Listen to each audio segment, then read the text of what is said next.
pinag-uusapan. Nagkaroon po ako ng HIV nang dahil sa kanya. Mga sikretong dito mo lang mapapakinggan. Top Secrets. Top Secrets. Top Secrets. Top Secrets.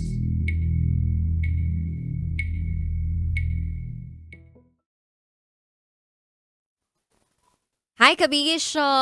It's me, DJ Rakitera. With DJ Titangelo. And welcome to the program Top Secrets. Kung saan pwede kang makapagbahagi ng iyong pinakatatagong sikreto. Ito po ang programang hindi ka huhusgahan. Bagkos ikay pakikinggan. Ang programa sa radyo na nagpo-promote ng Will Listen. And we don't judge culture. At meron na nga po tayong top secret sharer na nasa kabilang linya. I-welcome na po natin siya. Good evening. Hello po. Good evening. Anong pwede naming itawag sa'yo? Allen na lang. Allen. Allen. Tama ba kami ng pagkakarinig? Allen po. Ano? Allen. Allen. Alex. Gusto nyo ganun? Alex, nasa langit na ba? Alex, Nasa langit na ba? Oh. Tama ba? Alex. Parang Alex Gonzaga. Opo, ganun. Okay. Ilan taon ka na, Alex? 22 po. 22. Sang lupalop ka naman galing, Alex? Alaminos, Laguna po. Alaminos, Laguna. Alright, di na kami magpapaligoy-ligoy pa dito. Alex, 22 from Alaminos, Laguna. Ano ang top secret mo?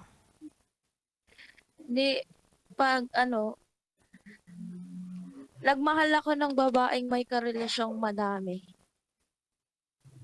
Nagmahal ka ng babaeng may karelasyon na marami. Tama ba kami ng pagkakarinig?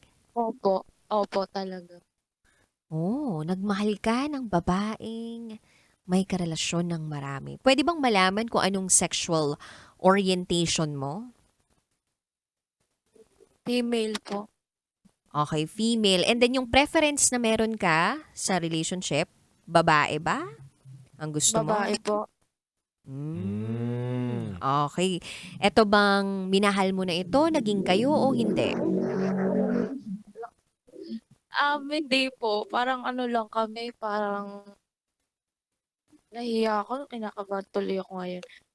Okay lang. Normal naman yan yung tipong kinakabahan tayo sa mga bagay-bagay na ginagawa natin for the very first time.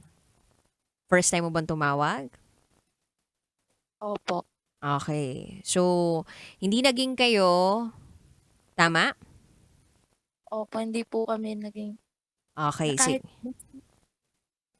Sige, ganito, no, Alex, para mas maging malinaw sa amin kung ano yung nangyari sa inyo. Nitong babaeng to, na sabi mo, nagmamahal ng marami or nagmahal ka ng isang babaeng maraming babae. O, kung ano man. Pwede mo bang ikwento sa amin paano nagsimula ang lahat ng to? Ano po kasi yun? Nakakahiya talaga. Online po ito. Tapos, parang nagkaroon kami ng something sa mutual understanding, pero wala po kaming social interaction. Tapos? Tapos, itong taong ito ay biglang nagbago at naghanap ng iba, paiba-iba, at hanggang sa wala na, parang walang pakundangan, bigla niya akong, parang sinabi niya ay wala na akong nararamdaman sa'yo.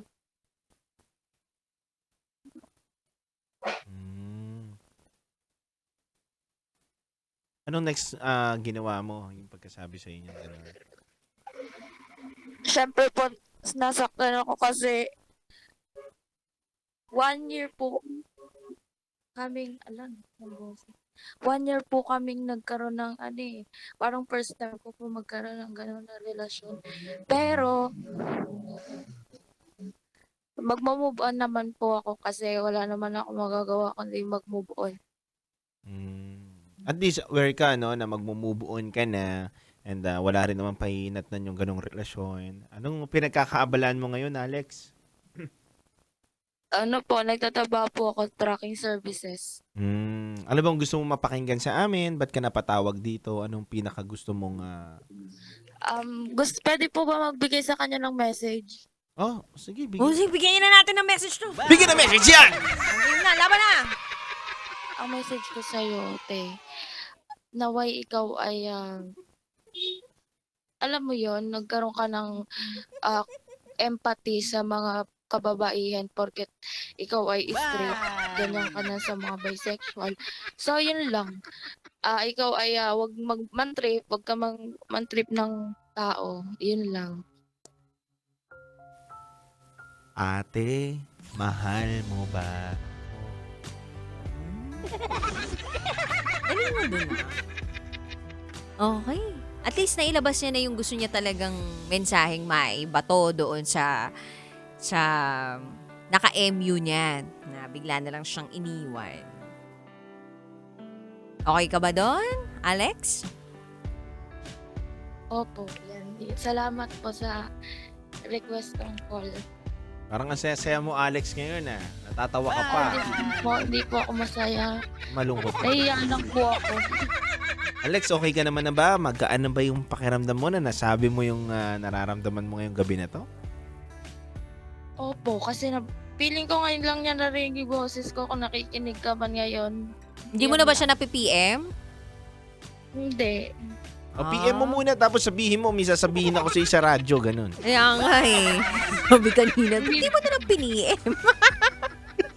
Hindi ko po yun na may message. Oh, paano kayo nagko-communicate? Kakaibang connection ang meron. Paano yung connection na meron kayo? Parang ano siya eh. Di maipaliwanag eh. Ano to? Nuno sa bunso? Ano? Kapre? Kapre? Ano to? Laman lupa? White lady? Paano hindi mapaliwanag? Lagi ako naglalagay ng bio sa Facebook. Tayo? Basta yun na yun po. So, narinig ko Ay, yung ang gulo boses mo. Teka lang. Naiiyak ko. Teka lang. Paliwanag mo naman sa amin. Kami naman yung parang gustong tumawag sa'yo ngayon para ikaw magpaliwanag sa amin. Naman na ito. Mali naman yan, oy. Ayusin mo. Na-blood ako sa'yo eh. Tumawag ka dito. Gusto nga namin tulungan. Kami naman ang pinahirapan mo ngayon. Dali lang. Unahin muna natin yung unang tanong. Ano yun kanina? Teka lang. Nahirapan ako din ni kasi paalis na tayo. I mean, pa-end na yung call na eh. Call eh. Tapos- Iniwanan mo kami ng mga katanungan eh. Oh, ano yung uli sabi niya? May connection kami na hindi mo maipaliwanag. So, ano mo muna, explain muna sa amin. Ano tong connection nyo? Saan kayo nag-uusap? ganito po kasi yun. Hindi po kami nagkakausap, nagchat-chat. Kahit social interaction. Sa ano lang po talaga, sa Facebook lang. Parang meron kaming mutual connection. Basta hindi kami nag-direct contact, ganyan.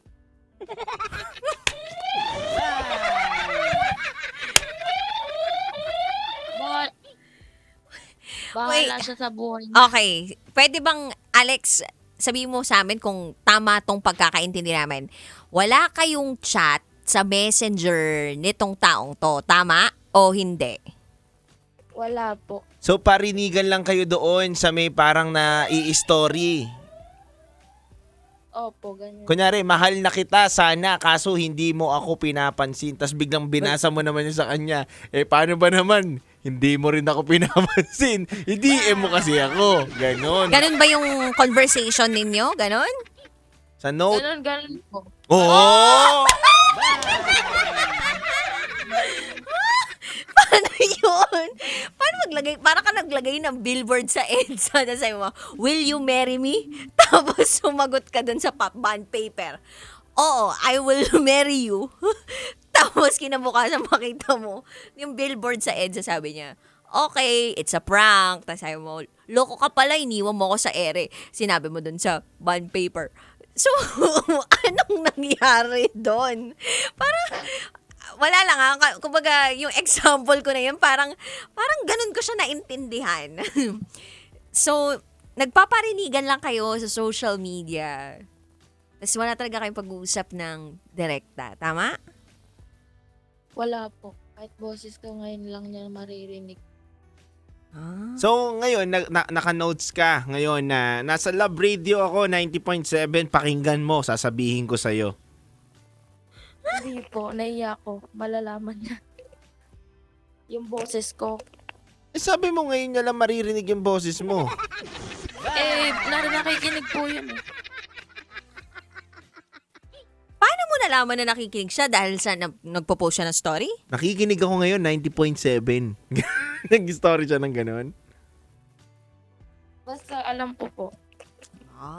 Okay na, sige. Maraming salamat sa'yo, Iha. Alex, I hope na paghaan namin ang iyong kalooban. Tapos ang nakakalungkot lang dito, Alex, baka tumawag ako sa kabilang stasyon na ito. Ako'y naguluhan sa'yo. Pero maraming salamat, Alex. Oo, thank you Alex sa pagbabahagi ng iyong top secret. And well, ito naman talaga yung programang hindi ka huhusgahan. Bagkos! Ika'y pakikinggan. Ang programa sa radyo na kahit ano pang iniisip mo at kahit ano pang naisip mo, diba? Kahit ano naisip mo, o ginawa mo, o ginagawa mo, walang judgment eh. Handa ka namin pakinggan. Yes. Yeah, salamat Alex sa iyong pagtawag. God bless. Bye.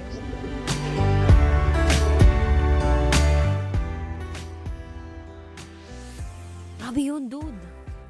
Ang bigat ng caller. Sobrang bigat. Ano yung buzzer mo dyan?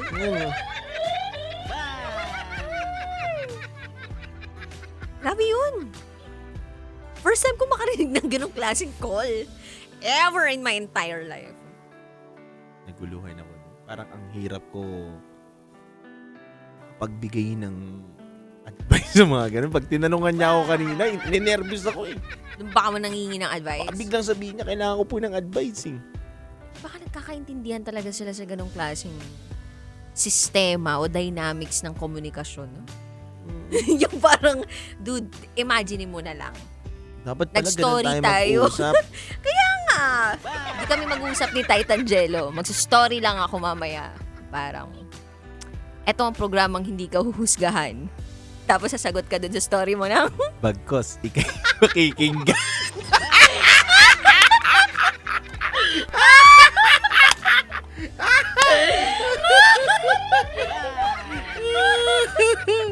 Naiyak ako doon. Alam mo, dude, grabe naihi talaga ako nung, hindi kasi ako makapaniwala eh, na parang may ganon.